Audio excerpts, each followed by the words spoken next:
Hey y'all, it's Ashley at Bookish Rome, and I just wanted to pop in really quick at the beginning of this reading vlog just to give you kind of a little backstory to how this whole process worked. I do already have an intro, so this is not going to be long, but I just wanted to preface this reading vlog, which I've never done before, by saying that this project really was a journey for me. I learned a whole lot in reading a lot of these books. I didn't expect to see the connections that I saw.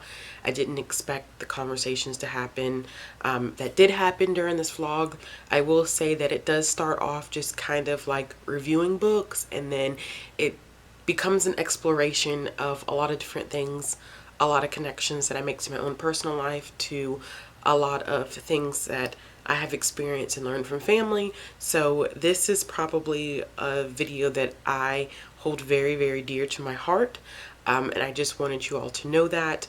I do end up reading 7 books during this vlog, and the 7 books that I end up reading include Bayou Magic by Jewel Parker Rhodes, A Song Below Water by Bethany C. Morrow, The Deep by Rivers Solomon, Sookie and the Mermaid, and this is by Robert D. Sansucci, illustrated by Brian Pickney, The Jumbies and Rise of the Jumbies, both by Tracy Baptiste, and then also Mother of the Sea by Zetta Elliott.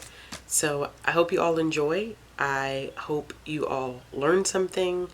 I hope that these provide you with some great recommendations of Black mermaids and sirens, and that you kind of understand the emotional, mental, and spiritual journey that I took in doing this read for a month. Hey y'all, so this is a special project. I've never done a special project before, but I thought this one would be really fun. As you can see by the title, it's Black Mermaids and Black Sirens. So I am going to be reading books that are solely about Black mermaids and Black sirens, and I am super excited for this. Today is June 29th. I have until about July 18th to read as many as I can. So the first one that I'm listening to, of course, should be no surprise to anyone because it is a new release, and that is A Song Below Water by Brittany C. Morrow. This is one that I'm only about 20 minutes in. So from what I'm gathering right now, it's about 2 girls, one who is a siren, and being a siren is against a lot of laws. That's what I'm getting from it right now.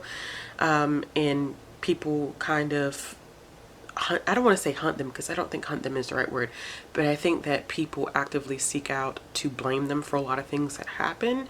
So I think there's other magic that happens in the world.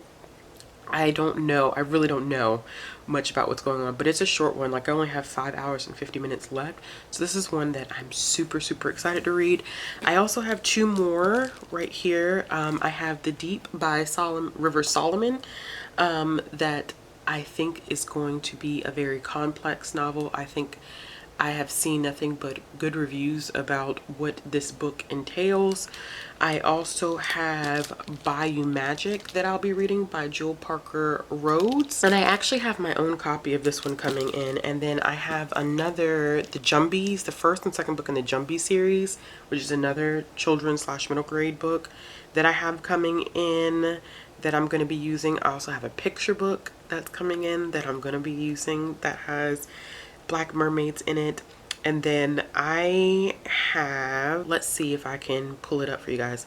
I have this indie book that I found that's about mermaids that I was able to check out on Kindle Unlimited. All right, so here it is. So this one also features Black mermaids, and it's called Mother of the Sea, and this is by Zetta Elliott. I think that is a gorgeous cover. And then I think I have a graphic novel by Nalo Hopkinson that features, and I didn't know about this. I just found out about this when I was listening to her get interviewed by Jerry from Onyx Pages on the Quarantine Pages site, and she said something about a Black mermaid, a plus size Black mermaid. So, all right, and that's the cover. Let's see if the camera will focus. Okay, so that's the cover for the comic book that I'll be reading that has mermaids in it. So I'm excited. I think this is going to be a fun project. I will do another check-in once I've actually made some progress on A Song Below Water, and then from there I will decide what I want to pick up next for this project. I hope you guys enjoyed this because I know that a lot of people like mermaids and sirens, and I think it's so cool that there are quite a few books out there that are about black mermaids and sirens, but you just got to do a little digging for it. So hopefully this will be some recommendations for individuals that are interested. But that's it. I'm gonna stop talking. I will be back with a check-in soon. Bye. Hey y'all, so I thought I would do another check-in. I will say that I'm about maybe close to 40% through with A Song Below Water, and I have some problems with it, unfortunately. I'm enjoying it, but I think that the way that it was written, the two voices of the two sisters they're not distinguishable, meaning that yes, you have the names, I believe, at the beginning. I'm listening to it on audio, so I'm making an assumption here.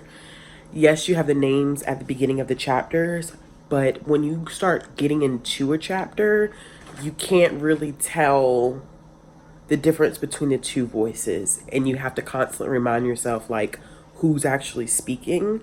And that's always such a huge thing for me when people write books with multiple perspectives.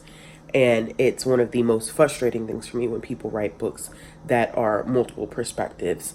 So that is my major issue right now. However, I do like the discussion that she is having about misogynoir.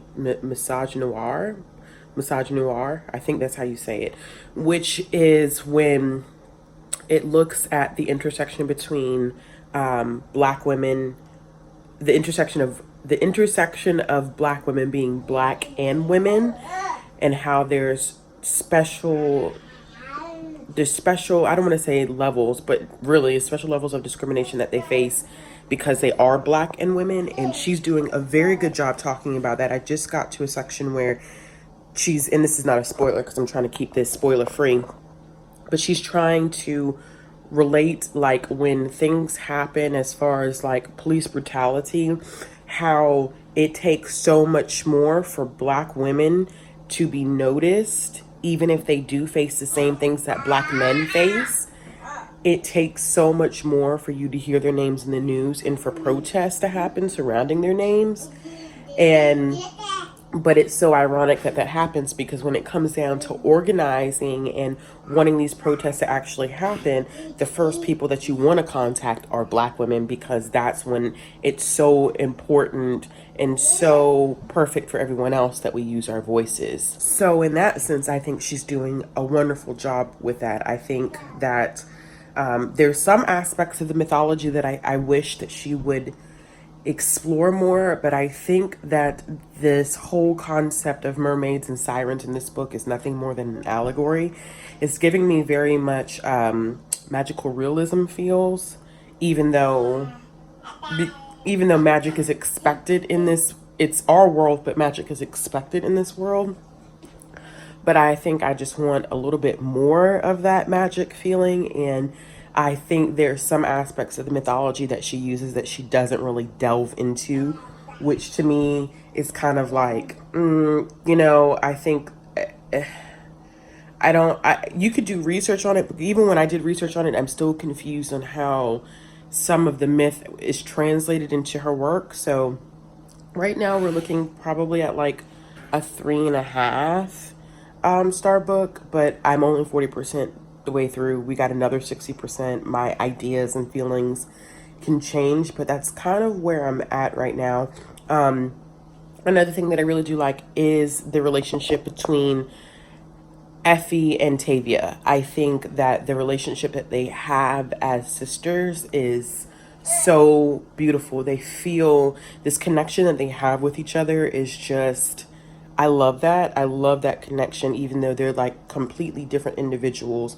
They just have this beautiful connection and respect for each other that I think that people need to see more, because I think that a lot of times people perceive Black women to be catty and nasty towards each other. And I think that Morrow does a good job of dispelling that myth and that stereotype that Black women don't have this fondness of each other, that we don't respect each other, that we don't love each other, that we don't care for each other. I think she's dispelling that. But so right now we're looking at a 3.5 because of some technical issues. But yeah, I will check in once I finish or make another leap of progress. And then I don't know which one I will start next. I may go ahead and start The Deep because I'm waiting for my physical copy of the other books to come in. So let me just go ahead and start The Deep, and that'll be the next one for this vlog. Hey. So y'all, I am back with another check-in for this Black Mermaid / Black Siren project that I'm doing here. So I did finish my first book within like a couple of days. It's ridiculous. So I did finish A Song Below Water. I only gave it a 3.5 stars because I gave it more than 3.5. I gave it 3.75, and I think I wanted to give it 3.5, but I think that I felt like the meaning behind the book was so important that I just couldn't give it 3.5 because it covers the whole concept of the Black experience for Black women so well. But I think that one of my huge criticisms of this book is that the pacing is so off in this book. I think that she was attempting to put too much into such a small book. It's only like 288 pages. It was a quick audiobook listen, so I think too much was jam-packed, and it just came across as slow and boring in some parts, and then all of a sudden it felt like super rushed, and all these plot twists and plot holes and everything came up at the end.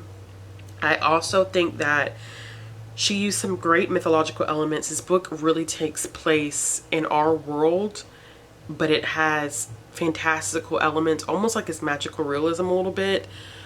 But I just didn't, I don't think the myths were explained well.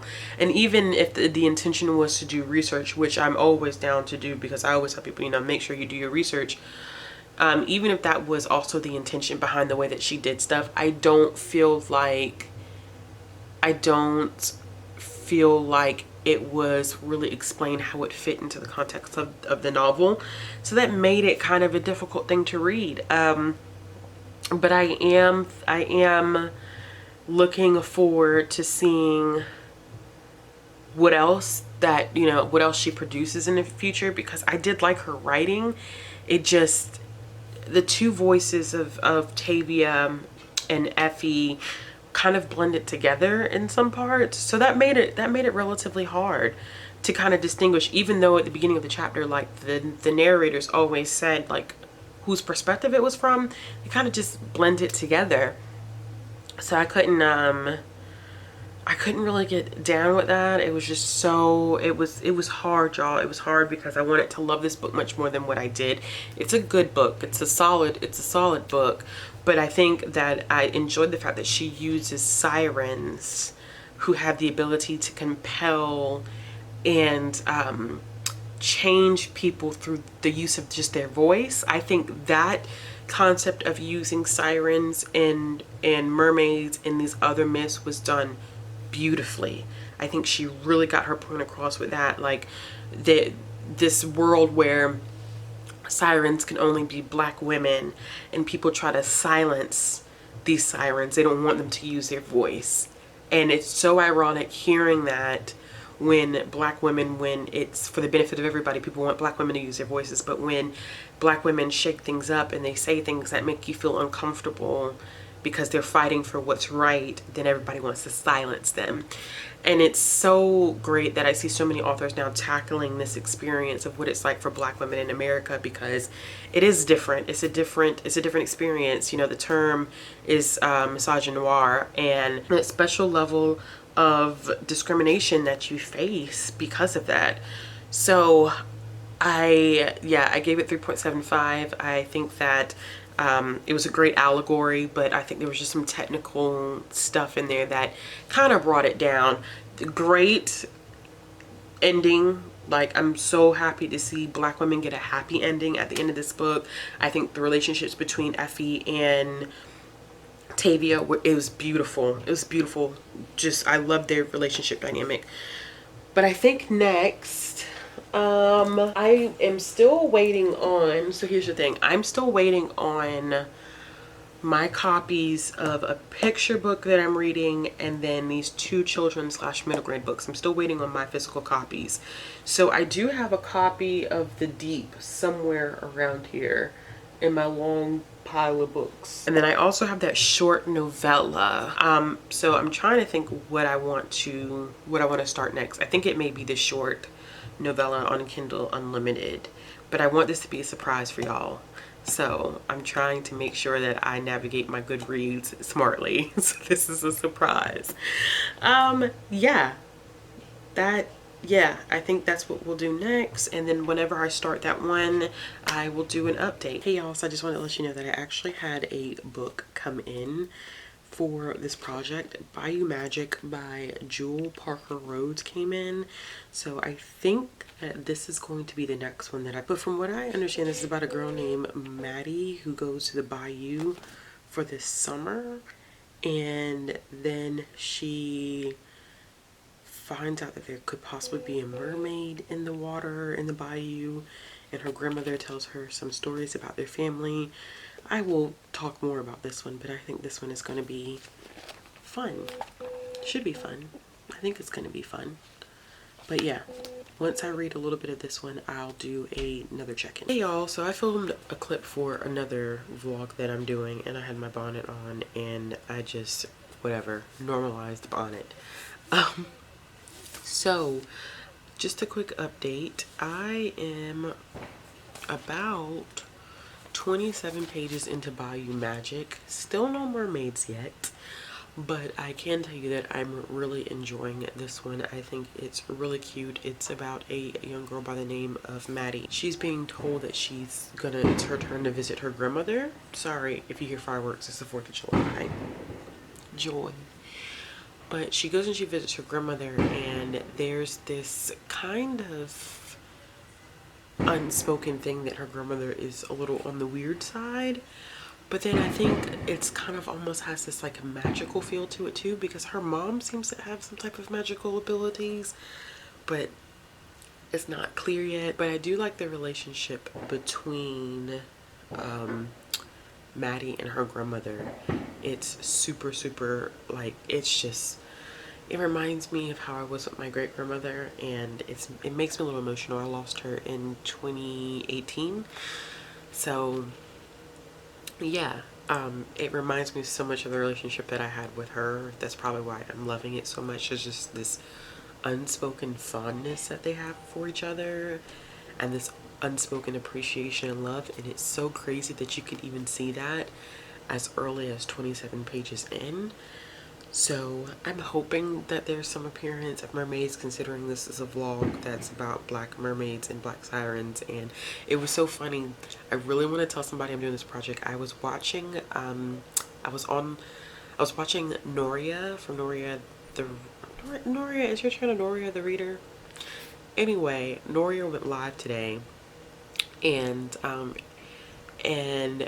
I think she had made the statement that she likes Black mermaids and she needed all the recommendations, and then Njeri from Onyx Pages gave recommendations because Njeri is a big fan of Black mermaids as well. And I was like, I really want to say I'm reading books right now about Black mermaids and Black sirens, and I really would like to talk to somebody about it, but I guess this conversation can happen after the fact. But I'm gonna keep reading. I don't know how much I'll get done tonight, but when I make some progress, I will do another check-in. Hey y'all, so I just wanted to let you know that I made some progress on Bayou Magic. I'm close to 50 pages in. I'm going to get some more of this done right now. It is really interesting. Maddie just met I think the boy that's on the cover. His name is Bear, but it's so strange because it's like there are aspects of this that are so whimsical, fantastical, and there's clearly magic, but it's not outright stated just yet. So it's making me really curious about what exactly is going on. So I'm going to see how much more. I think in the next little bit, I think my goal is going to be to get to page 100 while I sit here in the car. So let's see if I can get to page 100, because this book is 235 pages. So if I can make it to page 200, page 100, I think that'll be a good place for me to get to, so I can think about possibly moving on to my next book. But we'll see how this goes.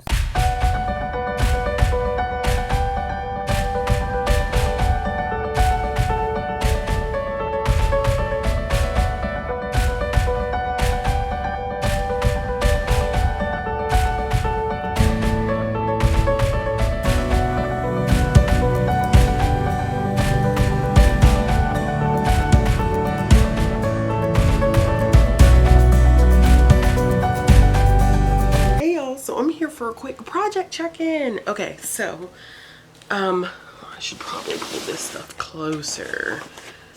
Oh goodness gracious.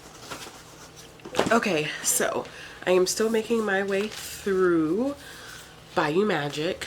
I am 102 pages in, and it is so phenomenal. There's so much history and folklore wrapped into this, and I just got to a section that had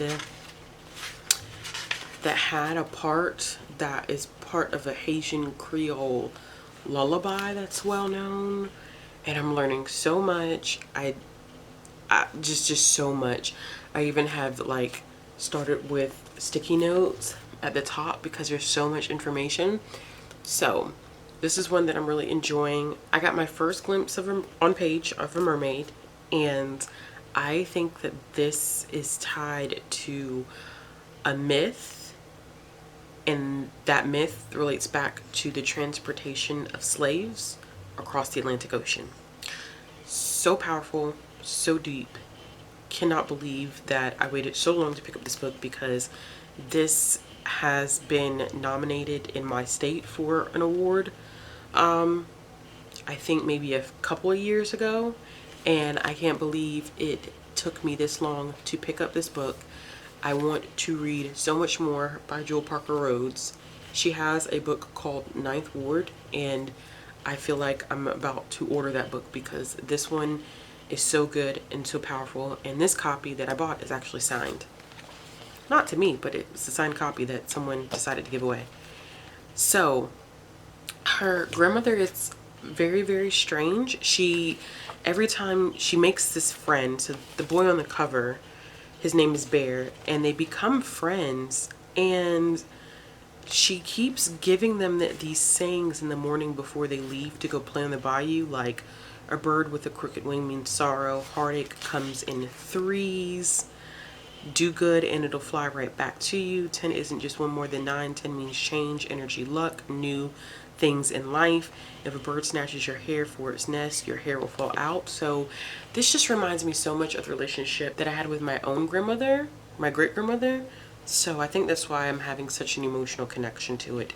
But I can't wait to dive more into this one. The rest of my books for this project finally came in. So I bought a copy of the Jumbies by Tracy Baptiste. I don't think this first one has any mermaids in it at all. I'm pretty sure that this doesn't have, yeah, I'm pretty sure that this one does not have mermaids in it.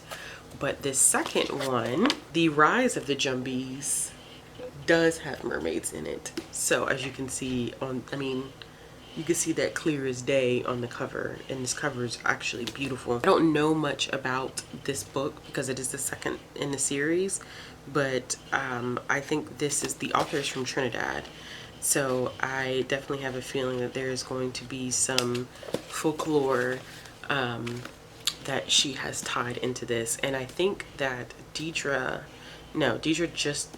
just told me last night that she had read the Jumbies, so I'm excited to be picking up these two. So the next one that I purchased was Sookie and the Mermaid, which is a picture book that won the Coretta Scott King Award, and it is illustrated by Brian Pinkney, who does beautiful, beautiful illustrations. I don't want to spoil anything for myself, but you can see the illustrations here are absolutely gorgeous. So he does a lot of cross hatch type artwork that's really, really beautiful. His line work is always very, very, very, very nice. So in terms of like what I'm going to be reading next for this project, because I've only finished one book, and that was A Song Below Water. But I think the next thing that I'm going to pick up is, well, I'm going to finish Bayou Magic. I only have, let's see, I only have 130 pages of this one left, maybe a little less than that. So I'm going to finish that one. This, of course, is going to be super easy to read, so that one shouldn't take me long. But then I really want to read By River Solomon. So I think that I'm going to, I heard this one you gotta take in slow bits. So I may just start this one slowly, but I know that I have some extra work because I have to read the Jumbies first before I can pick up Rise of the Jumbies, which is the one that probably has the mermaids in it. So I think, yeah, I'm going to focus on Bayou Magic and Sookie and the Mermaid, and then we'll go from there. And then I also have that one ebook left that's 60 pages. So I'm looking at my timeline again of when I want to get this project uploaded. And I said that I wanted to get it uploaded on the 20th, but I may switch it out and not get it uploaded on the 20th. I may push to get it uploaded on the 24th, depending upon how much longer it takes me to read some of this stuff. So we'll see how that goes, but I'll check in later. Hey y'all, so I just want to go ahead and say this now, let everybody know on the record that I have already filmed this clip, but you know, I had a big like gunk of something on my face when I filmed it, and I didn't even know that I had gunk on my face. That is so disgusting.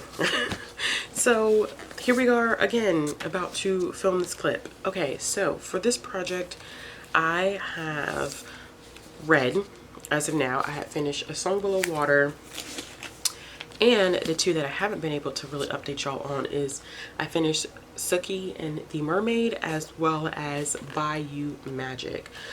So I think when I went into this project, I think I was just interested in reading materials that were really, really focused on Black mermaids and sirens, and the idea really came from me wanting to read The Deep because I had a copy of that, and then also getting a copy of A Song Below Water, and I was like, oh, you know, I want to check out more books that feature Black mermaids and sirens. And I did a little bit of digging and found some materials, but I didn't realize how much I would be learning in this process.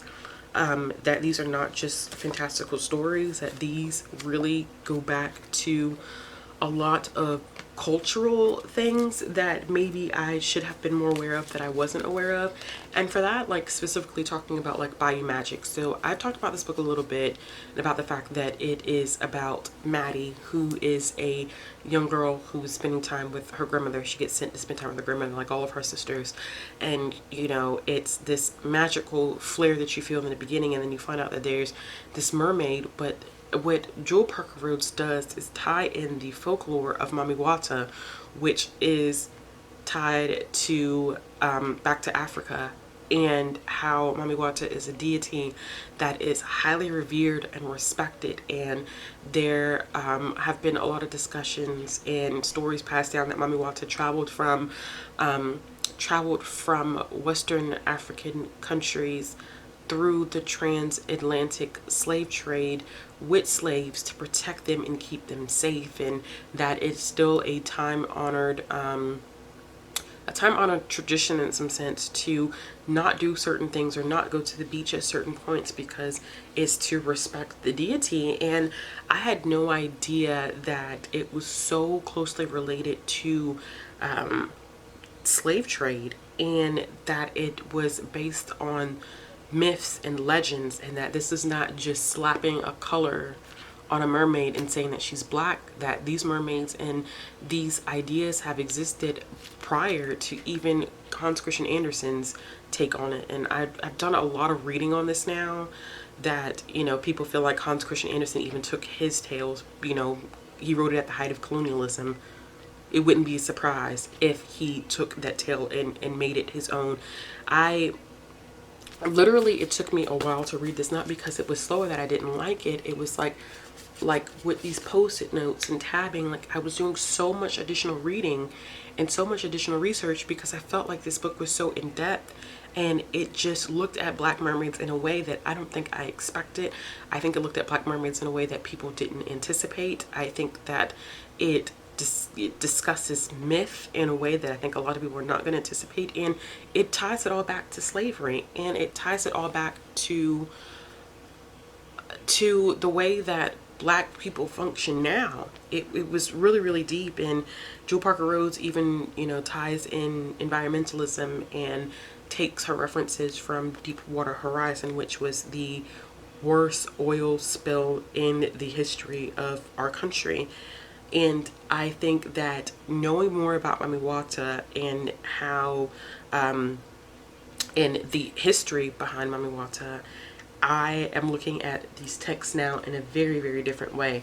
I really want to go back through and look at A Song Below Water, because there were some myths in here. But when I was looking at the myths, I don't know if I was just glazing over stuff or if I just didn't. I don't know. I just feel like the myths in that book weren't as well addressed as they were in here. So I'm going to go back through.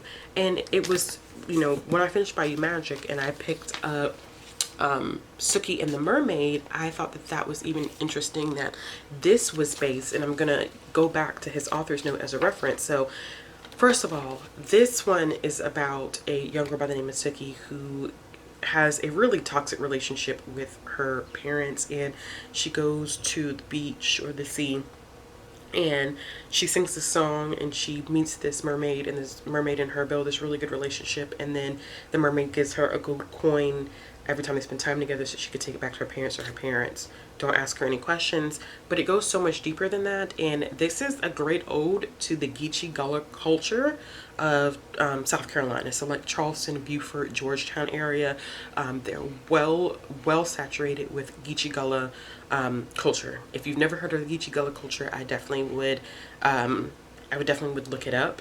It really is a huge thing. I think people often forget that Charleston, South Carolina was a huge slave port. Huge slave port. So I definitely would look that up for reference, but I did not know this author actually wrote a note saying that he investigated Caribbean folklore, where he learned that he investigated Caribbean culture or Caribbean folklore because this was based off of the Folklore of the Sea Islands in South Carolina, which was published in 1923, and it is one of the few authenticated African American folk tales that involves mermaids. So that was a big deal, and I like that he did more research and said that when he investigated Caribbean folklore, he found that it goes back to Mama Delu, or water mother, which is a term for the mermaid, and that it is a West African tale. So I wonder if the Mami Wata that I found in Bayou Magic is also kind of what this is based off of. But I did enjoy this one as well. The artwork was really, really pretty. I think I showed this in an earlier clip, but just for reference, the artwork is really, really pretty. So this project for me has become a great educational piece, and not just reading books about black mermaids, to read books about black mermaids and sirens. And then when I was doing some research, I also found an article by Tracy Baptiste, which is the next book that I'm going to be reading, which is the Jumbies, and how she wrote, and anything that I have found like article wise, I'll make sure I link in the description box below. But I loved that she wrote an article basically saying that mermaids have always been black. And she talks a little bit about colonialism and the cultural appropriation of mermaids and how it's always been associated with black culture. So, so deep. But I think I'm going to be reading. I don't think the Jumbies has any mermaids in it. I don't think it does. And Tracy Baptiste is from Trinidad. So this is great for me to be reading a work from an author from Trinidad. But I don't think that the Jumbies has any mermaids in it. But of course, in order to get to the one that I want to get to, which is Rise of the Jumbies, which does have a black mermaid slash siren. I'm not sure which one it'll be in it. I know that I definitely need to read the first one. So I'm running low on time. I'm trying to get this up by the 24th of this month, but I have those two. I did also start, funnily is not even a word. This book also seems to have a reference to Mami Wata, and it's just in the beginning pages. And this one is Mother of the Sea by Zetta Elliott. I think that this is going to talk about Mami Wata a little bit, if I'm not mistaken. It's a short novella. It's only 56 pages, and that's 56 pages on my phone. And I have already, like this one quote says, some in her village had whispered that the drowning was a work of the spirit that lived in the river. So I feel like that is a reference to Mami Wata, and I just want to learn more.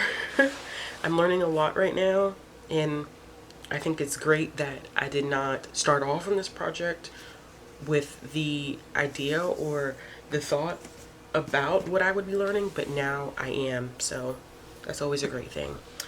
But yeah, anyway, I am going to go ahead and probably try to read a little bit of that one. I will do another check-in soon, and hopefully we could start wrapping up this project, but not really, because I still have the two Jumbies books, that short novella, and then I'm also going to be reading The Deep by River Solomon.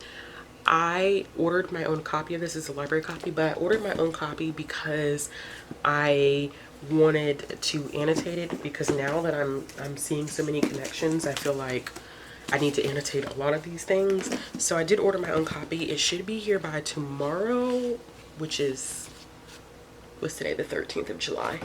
Goodness gracious, y'all. I've been doing this since the end of June. I think I started reading A Song Below Water the last week of June, and I finished it the last day of June. So this project has been going on for at least 2 weeks now. And it's taking me a long time because I'm reading other things for other stuff. So, but we will get it out there. We will get it out there. All right, y'all. Hey, y'all. So I decided to do a check-in. I actually haven't done a check-in in it feels like a while. But I just kind of wanted to talk about what I'm currently reading right now. If I can get my hand out of this. There we go. So I am 80% into Mother of the Sea by Zetta Elliott. And that one definitely is more about the transatlantic passage, and really looks at how slaves were treated, not only when they got to America and other places, but what happened during like the transport.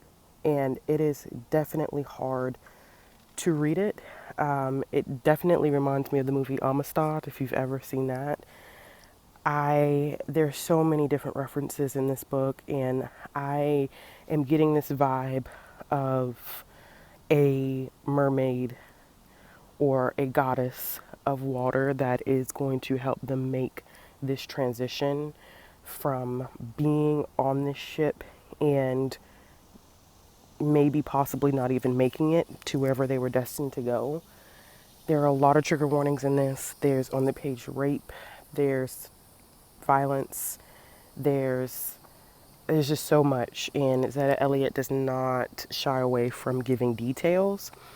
So even with it only being 56 pages, it is definitely a hard read, and I am learning a lot. Once again, I believe that this has some Yoruba gods and goddesses tied in. I'm not completely sure just yet, but I think that's what it's going to end up being.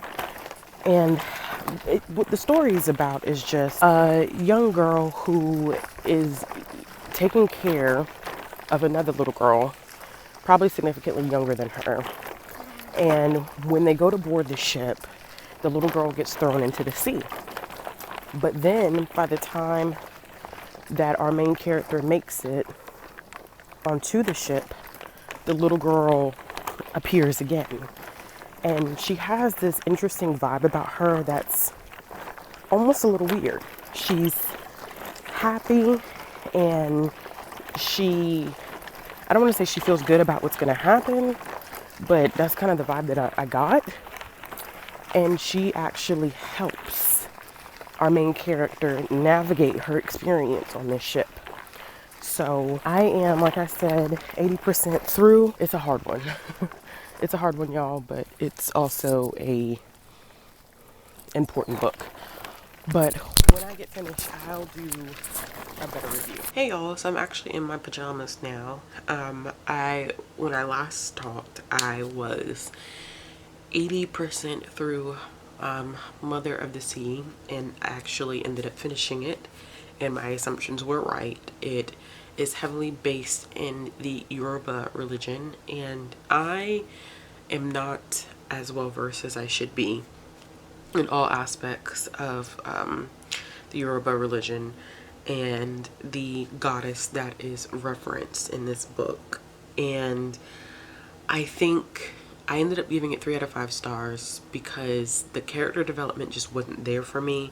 I wanted to know more, and I almost wish that it wasn't a novella. I wish that it was an actual full-length novel, but I feel like that also wasn't, I know that wasn't her intention, because at the end in her author's note, which I do like reading author's notes for this reason, she talks about the fact of how she came about writing this book, and she even says that she herself, she's not as well versed in African religions as she should be, and it may come across as awkward, and but she did say that she got assistance with Yoruba names, and that she got feedback and insights. And the goddess that is referenced in this book is Umaja, and I hope that I'm saying that right. And I was really confused for a little while after reading this because, hold on, let me turn the air conditioner off so you guys can hear me. So I was really confused for a little bit because I didn't know if Mami Wata and this goddess, Yamaja, were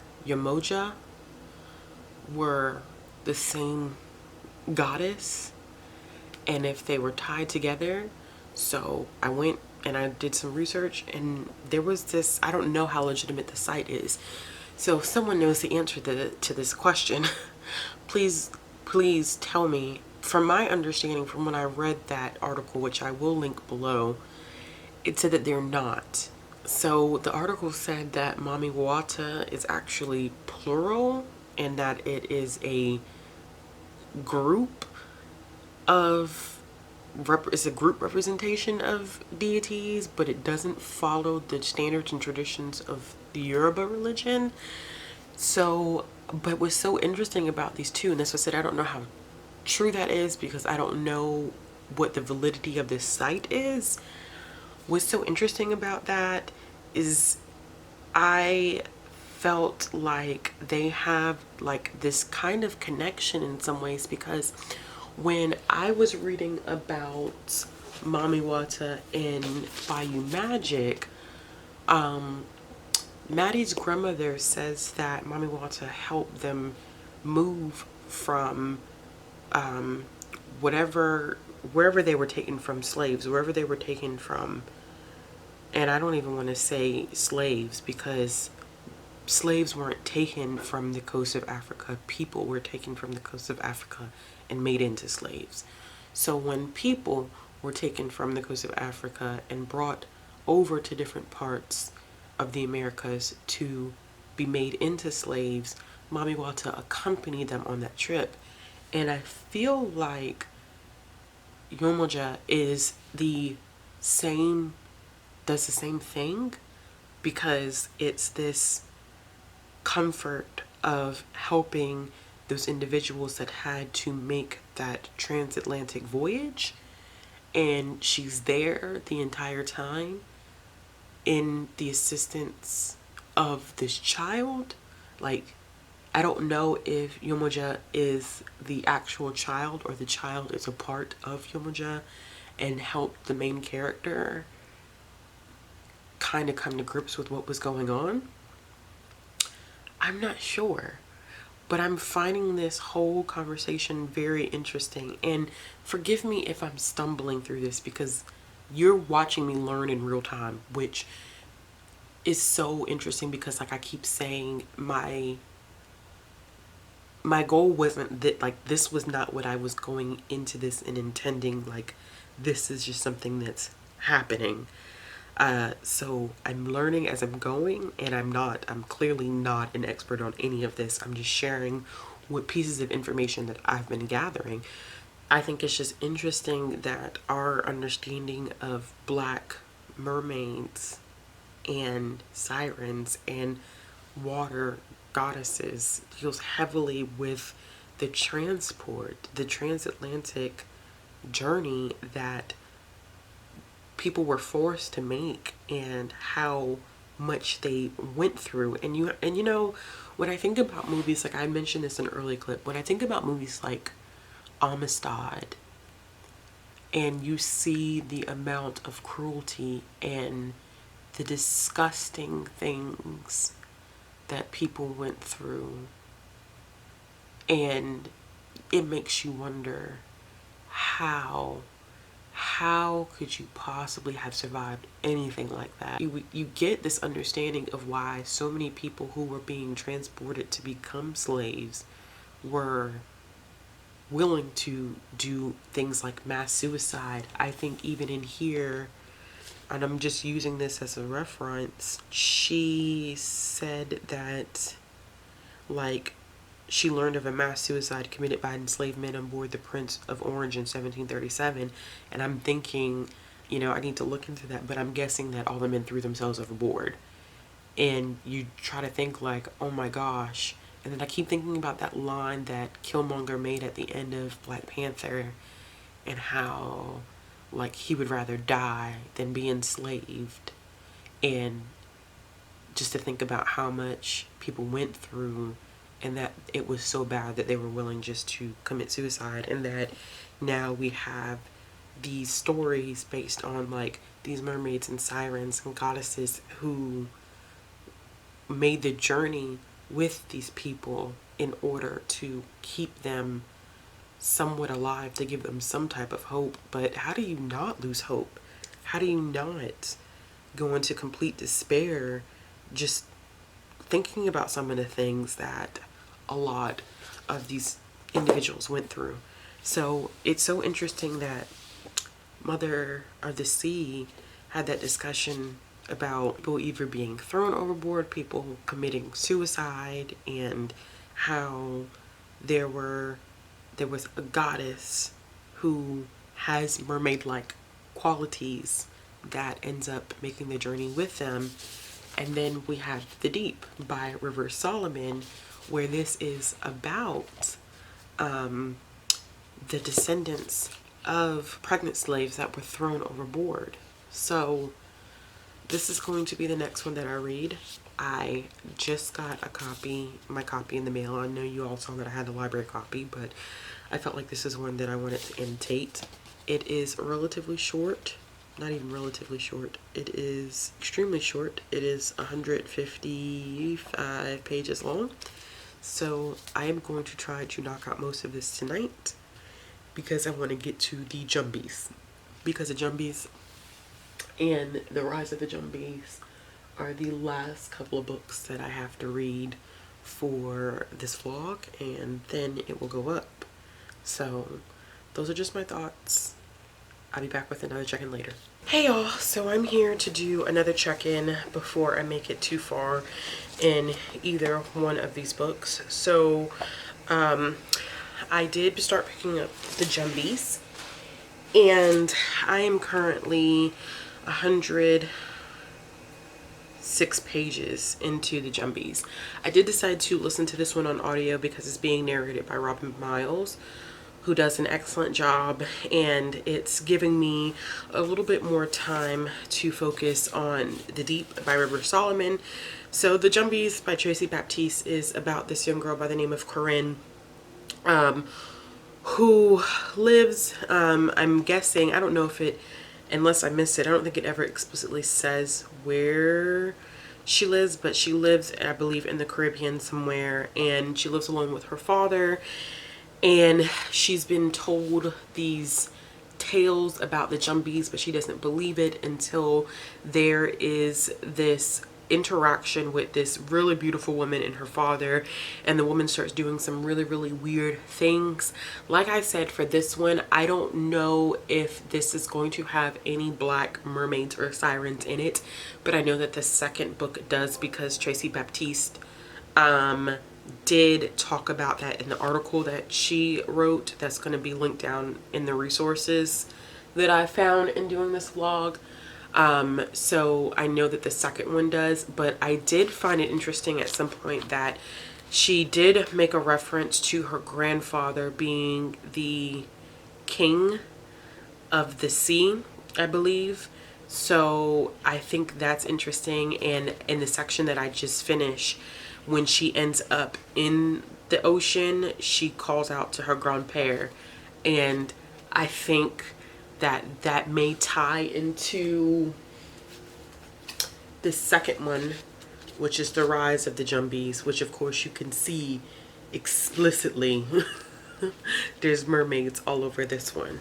But I think this is really great because it's based off of a short story, and the name of the short story is escaping my mind right now, but I'll put the title at the bottom of the screen, and I'll also link the short story down below. And this is her take on it, and it almost gives me kind of like Cinderella vibes, like, you know, daughter and father have this really close relationship, and then all of a sudden, you know, a woman comes in, she's evil, and her father can't see what, you know, she can see. I'm finding that narrative to be very Cinderella-like, but I'm liking the Caribbean folklore that's being incorporated into this. And of course, Tracy Baptiste is from Trinidad, so she's pulling from a lot, I think, of different myths and lore. And I know that the short story that she bases on is a Haitian short story. So I'm enjoying it. I'm finding Robin Miles to really bring the story to life. And I think that I wasn't going to listen to Rise of the Jumbies on audio, but I think I may do the same thing because I think Robin Miles narrates that one as well. So I think I'm just going to go ahead and go for it, because it's just her, the way that she does accents, the way that she even incorporates, just like when people suck their teeth, you know, she does that, and I'm loving that aspect of it. So like I said, I know this is kind of incorporated into this project, but it's not necessarily with the focus on black mermaids and sirens. However, I have been reading The Deep. And what is so interesting, before I even get into my analysis, I'm going to say two things. This is a novella-like novel. That doesn't even make sense. This is like a novella. And I did not realize that even in a novella that is only the story itself, not even the afterword, it's only 150 pages, okay? It's taking me forever to read because there is so much connections and oh gosh, just I don't even this book has me so dumbfounded. It has me just completely just like blown away, and I don't I don't even really have the words to describe how I feel right now and how I'm processing this book. This is about a group of mer people who are descendants of pregnant slaves that were thrown overboard during the transatlantic passage, the Middle Passage. And these individuals have essentially developed as a result.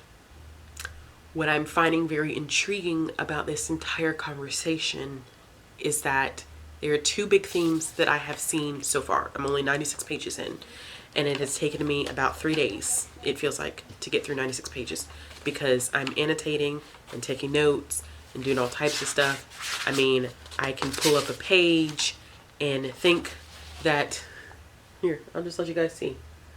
You see what I'm saying? That this is what it's looking like. Two themes that I'm seeing is that Yatu, or it's either Yatu or Yetu, is responsible for carrying the memories of all the Wajinru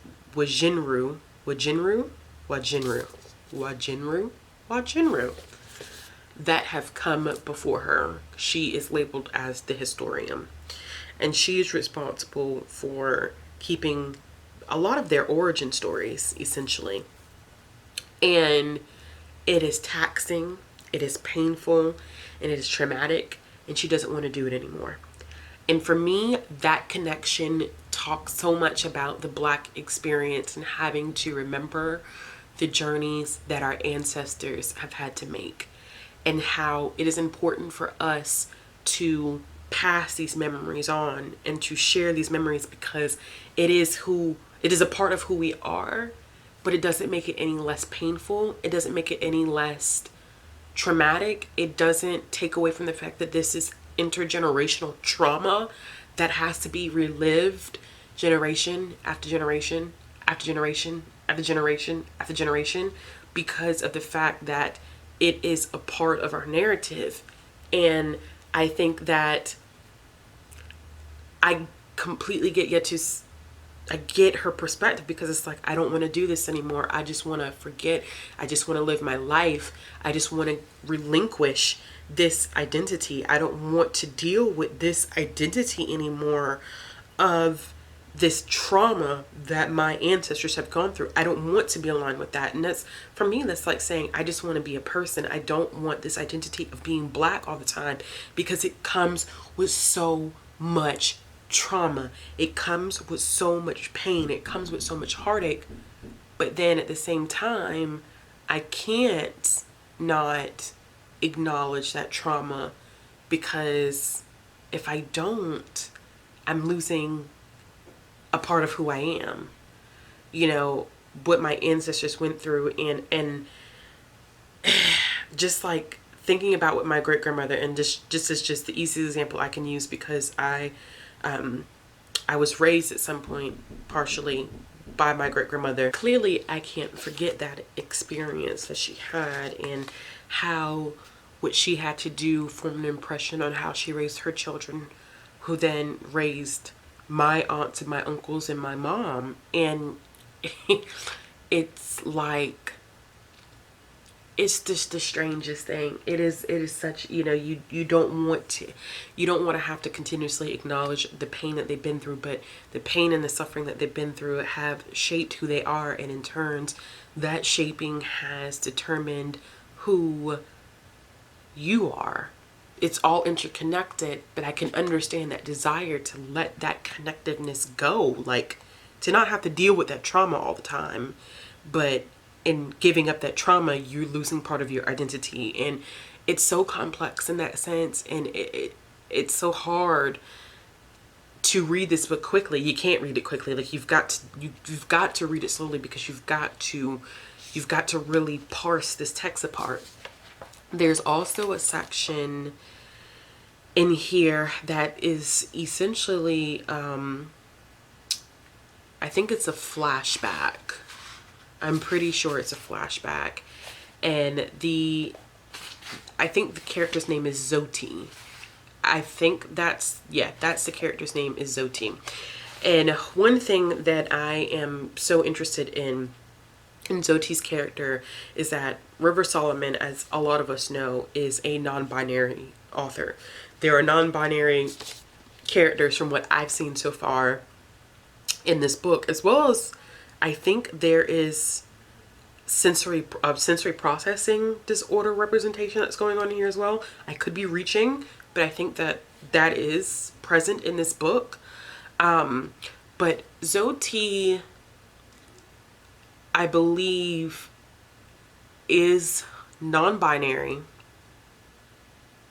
but I also believe that Zoti is a representation of the collective, because it is we.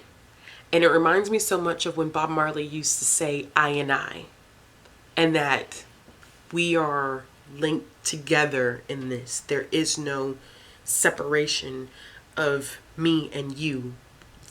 If I say I and I, it's my perception of myself is also that perception of you. I look at you the way I look at me. And that's that collective existence, that collective being. And I'm not sure if anyone else has seen it. I know people have seen it as like that collectiveness, but I don't know if anyone has seen it in that reference of, because I and I is very rooted in Rastafarianism, and I don't know if anybody has seen that. I don't know if River Solomon has delved into any studyings on Rastafarianism. That's kind of my own personal thing that I do. So, you know, seeing the we and identifying as we made me think of I and I and that idea of collectivism.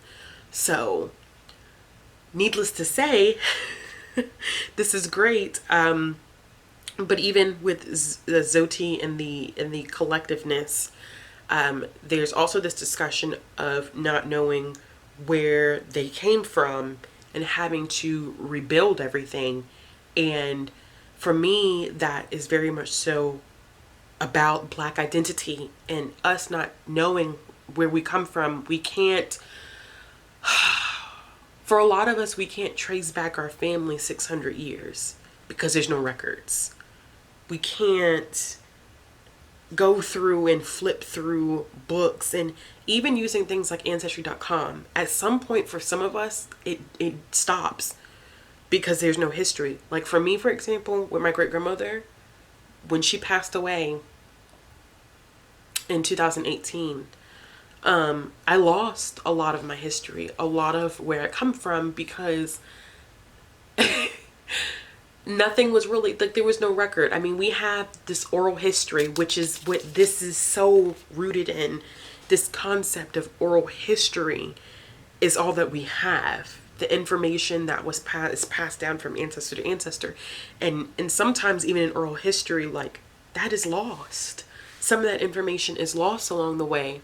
So, because there was no records kept, like, I don't really know past my great-great-grandmother, who was not that far removed. My great-grandmother was born in 1926.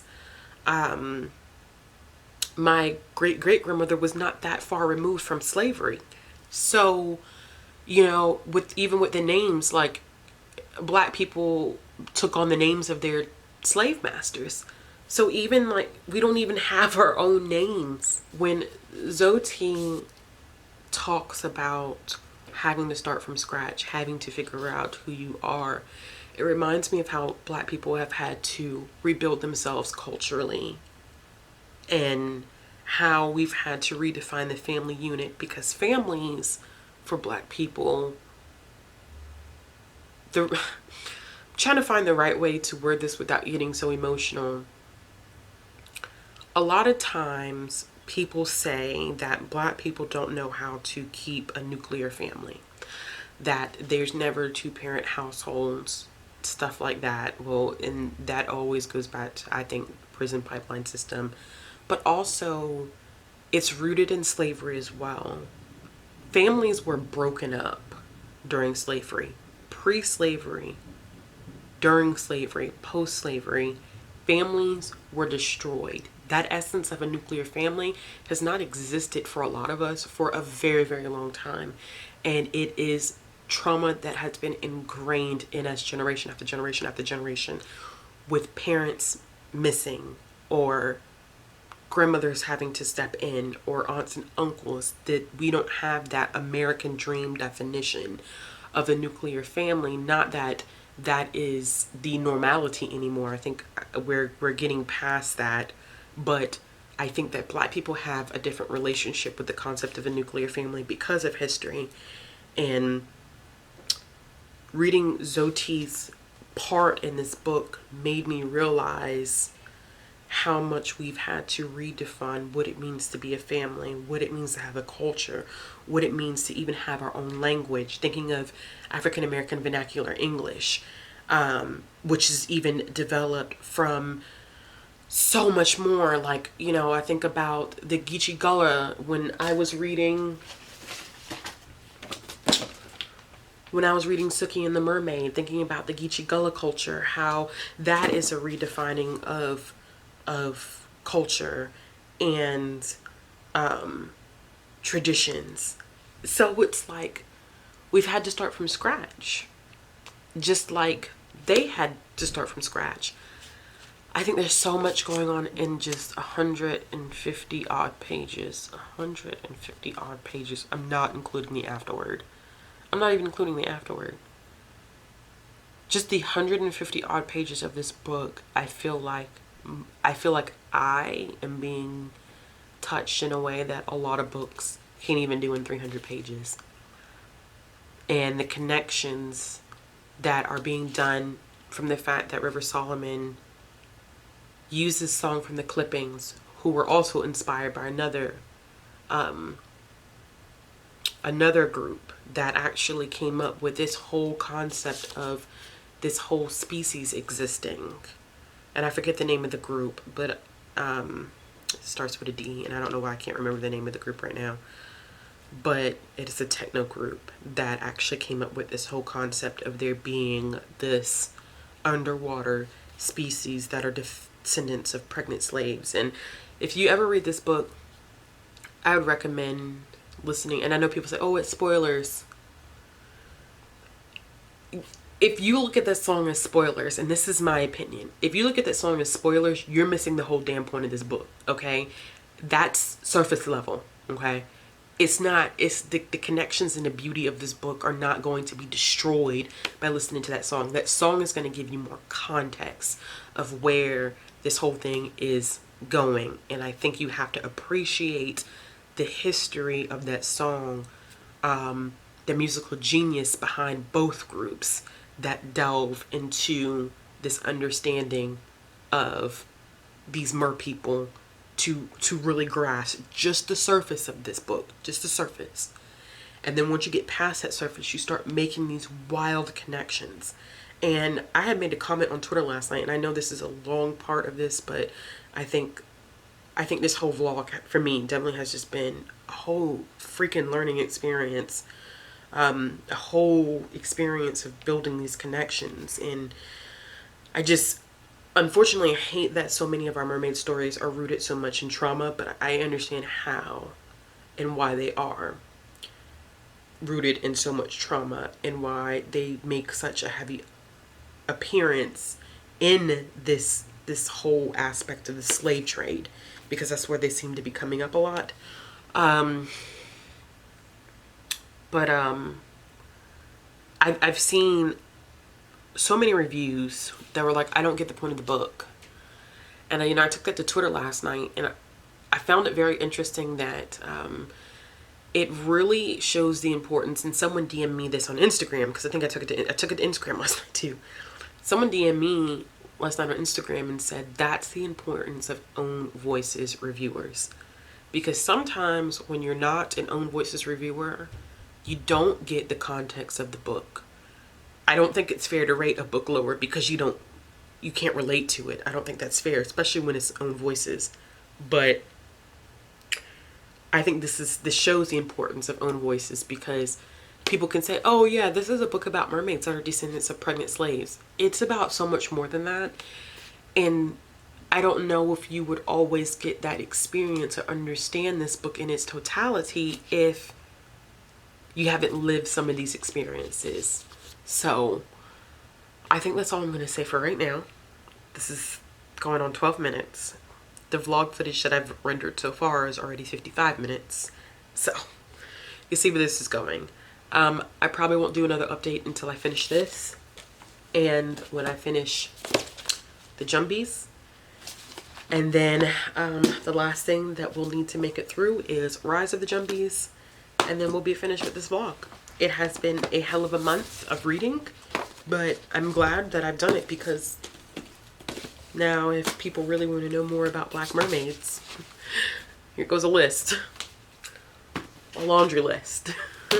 Alright y'all, I'll check in later. Hey y'all, so this is so crazy. We made it to the end. This is the final clip. I can't believe this has been a month-long journey, but I have enjoyed so much of what I've read. So my last clip, I spent a lot of time talking about The Deep by River Solomon. I did end up finishing this one, of course. My favorite book easily of 2020, probably my favorite book, one of my favorite books of all time. I have never felt so seen in a book before. I mean, I've had the feeling of being seen, but this just touched me in a completely different way. I talked a lot in the last clip about the themes that I saw, so I won't go back over those themes, but I did see more themes of like the purpose of like oral history, oral tradition, and the theme of collectivism and us relying on each other. Even the discussion about ecological destruction. I got all of that. I got the juxtaposition of how even Black people deal with their trauma differently, that we all don't deal with trauma the same way. There was a discussion about trauma and mental health and relating that to the mental health of the Black community. I will be participating in a live show about this book sometime soon, so you'll get more in-depth thoughts from me, but I absolutely love this one. I can't rave about it enough. And the last two that I read for this project, of course, was the Jumbies, which I talked about in my last clip what this was about. There was kind of a little bit of a mermaid-esque reference at the end of this one. It definitely talked about slavery a little bit, the transportation of slaves across the Atlantic a little bit in this one. This was just a great middle grade read for this, and I definitely did end up enjoying it for what it was. But of course, Rise of the Jumbies is where we got our opportunity to see more of the mermaid thing. And what was really interesting about this one, and I'm trying not to give away too many spoilers because clearly this is a second book in a series, but we do see the appearance of a Jumbie by the name of Mama Jalou, which I thought it was Mama Delou, but it seems like the way that Robin Miles was pronouncing it was Mama Jalou, and with the G. And what ended up happening in this one is she plays a big role in it, and Mami Wata appears in this one, which if you remember me talking about it earlier, Mami Wata appears in Bayou Magic. So what was so cool about this is that I think when I was reviewing Mother of the Sea, I was talking about the Yoruba water goddess, and I was trying to figure out whether her and Mami Wata were related, and I found out that they weren't related. And in this one, there's this question about whether Mami Wata and Mama Jalou, whether they're related to each other. And as you remember, Mama Jalou also made an appearance in Sookie and the Mermaid, not specifically by name, but the author's note specifically talks about the appearance of, or the story of Mama Jalou, which is water mother. And then I found kind of a brief article that talks about that Mama Jalou is another name for Mami Wata that is used in places like Trinidad and Tobago. So I'm guessing, because the question was never really answered in this one, whether they were the same individuals, but I'm thinking that they are, and that because of the cultural exchanges that happen, the transportation, and the cultures that are reshaped as a part of, or the effect of, slavery. I think that's just another name for Mami Wata, and I found that so interesting. And this also delved a lot into some same concepts that we see in, this is so crazy, like all this stuff is just, all of this is crazy.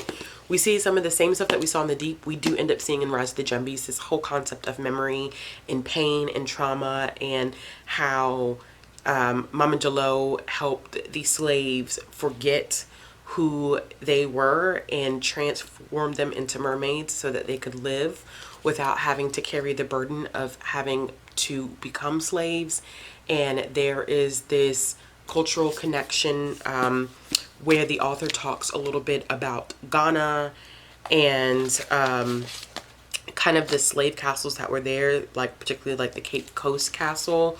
So this has some heavy ties to slavery as well, and that transatlantic voyage, and that relationship between slaves that were possibly thrown, and in this one it's not explicitly stated like slaves thrown overboard. I think, you know, this is written for a middle grade audience, so it wasn't explicitly stated like that, but this is that reference to slaves being thrown overboard and then being taken in as mermaids or transforming into mermaids. And there's also this reference that we also saw in Bayou Magic, that Mama Jalou helped them cross from the coast of Africa over to the Americas and the Caribbean.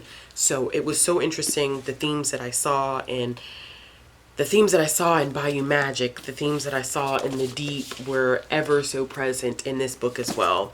So everything just has come full circle. I feel like all of these books in some way are interconnected. The only one that I think is a little different is A Song Below Water, because A Song Below Water is not about mermaids, it's about sirens, which is a completely different concept. But nevertheless, I think the message behind that was powerful as well. So that's it, y'all. This is the Black Mermaid, Black Siren vlog. I hope that you all have enjoyed it. I had fun reading 7 books over the course of a month. As you can see, like, I annotated quite a bit in a few of them. I hope you all get some recommendations. I hope you all check out these books. I hope you all do some research. I hope that you see the connections that I saw, and then you realize how powerful they were to me and to my reading experience.